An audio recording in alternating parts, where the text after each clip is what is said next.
Hello, and welcome to another exciting edition of Super Fun Time.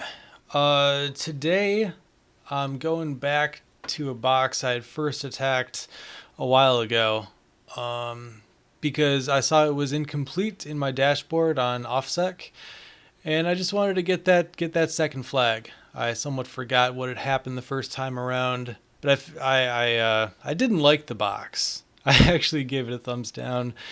And I'll explain why. So this is Sumo, originally on vulnhub, and let's just get that going here. So we've got Nmap, Scan C, Scan V, T5, aggressive. We'll just do top ports 100 and Sumo. That's fine. This is going to be a very quick box. I'm not going to try and draw this out. A little more detail. The reason I didn't like this was because the vulnhub box, the exploit that's supposed to work on it, works on the vulnhub, but it doesn't work on the offsec one. So no aggro against that because offsec doesn't guarantee it's going to be the exact same box. And I actually didn't mind that. This gave me the opportunity to go back to an easier box and actually attack it with a little modified mindset. I felt a lot more confident in attacking this thing and really getting deep into it. So right here we've got 22. Looks like a little bit older version of OpenSSH, but that's not the vulnerability. Port 80, we'll take a look at it, and this is going to end up being our foothold vector. We're going to see this has a vulnerable CGI bin script, which is vulnerable to shell shock, which is a pretty sweet time. So there's a nice little web page. This is the concerning code. This thing right here, basically. You can hack the user agent either using curl or with burp. I just use curl, but burp would be totally fine too. You just put that as a header in there. User agent, and then the parentheses, curly brackets, colon, semicolon, and then you've got your script there. And then your target. So luckily, like this test.shell is the exact path, the exact script we need to exploit. Let me just copy that, and then we'll edit that as necessary.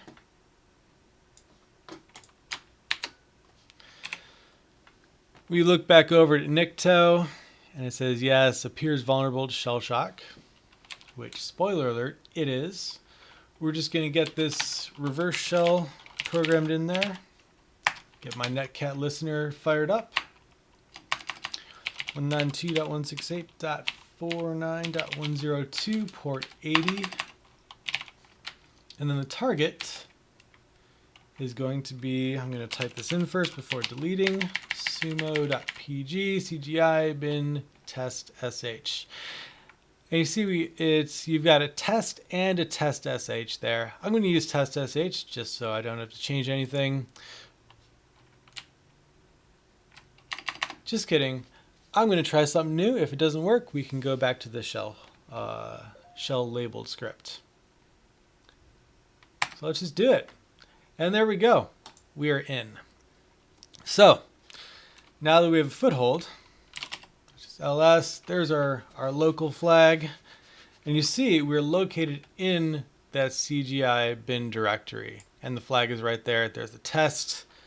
We cat test test.sh. They're the same thing. So yeah, they're both equally exploitable, vulnerable.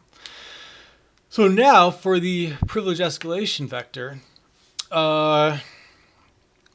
So the vulnhub box, just to give you the details on that one is vulnerable to something vnic_v1, and I'm going to type out here vnic v1, and that's named after the guy that basically wrote a lot of exploits for this kernel exploitation, for lack of a better term that I can think of in the morning.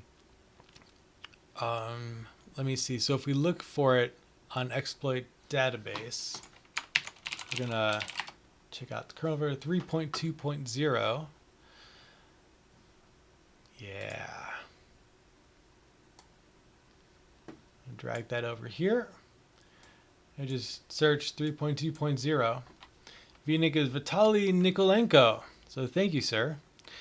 You notice like this one, just 64-bit. There's this perf SW event. And I thought he had more. There's just those couple. So anyway, that's his. But unfortunately, that's not the one to use for this one. The exploit we want to use for this guy is called cow. Let me get the link for that one. And let me copy the link. Copy link.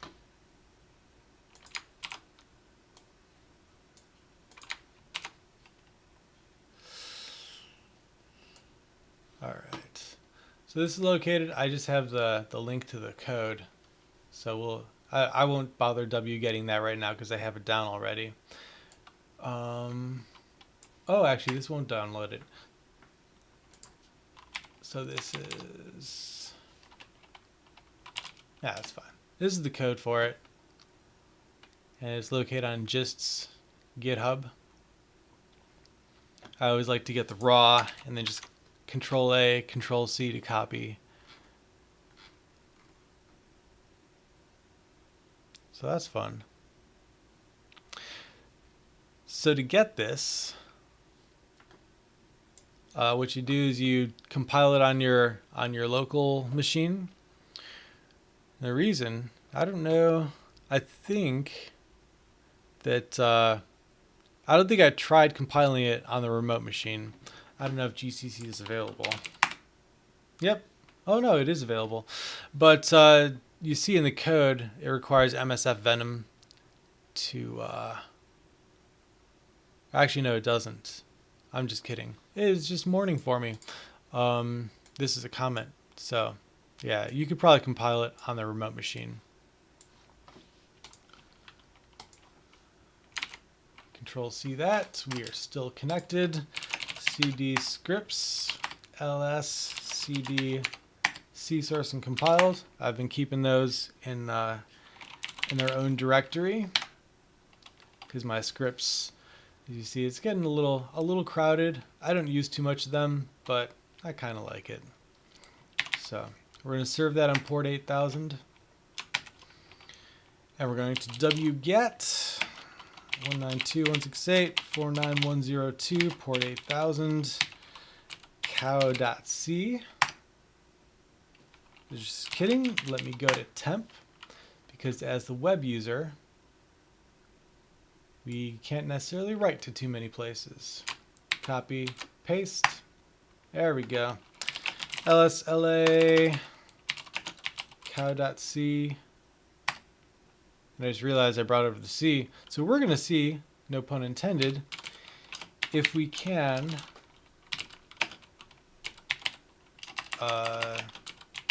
if I can type while talking, if we can compile it. So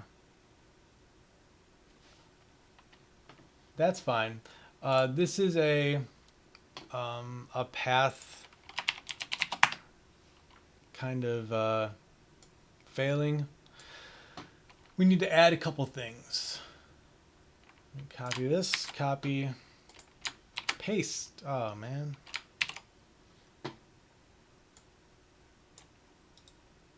Copy. There we go. So we're going to path equals path concatenated with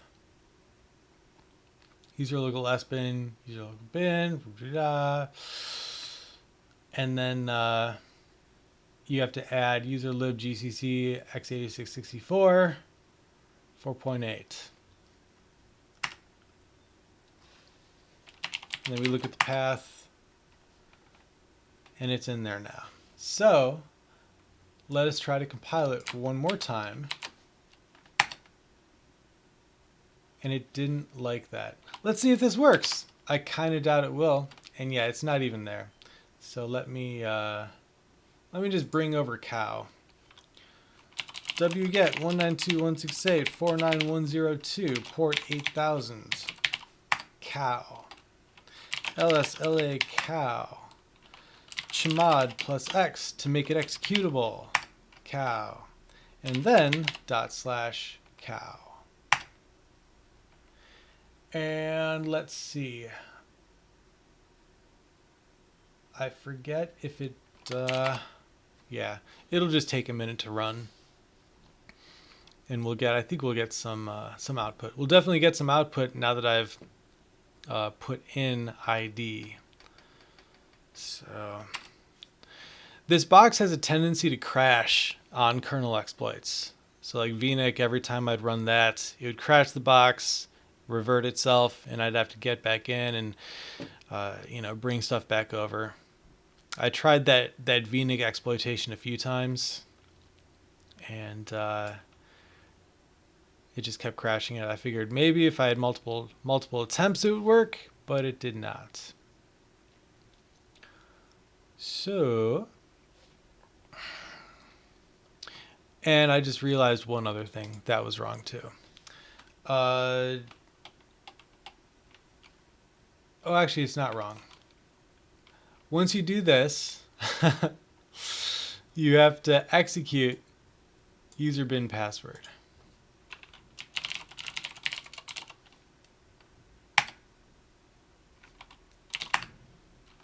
And that immediately gives us root. cd root ls. And there's our root flag. So that was nice and fast. So just, I didn't show you all the hard work that went into figuring out this stuff, especially back then. That path was quite interesting to figure out. It's probably just a quick Google search, so no stress. Anyway, I hope that this was informative for you, and I hope you continue to enjoy similar super content.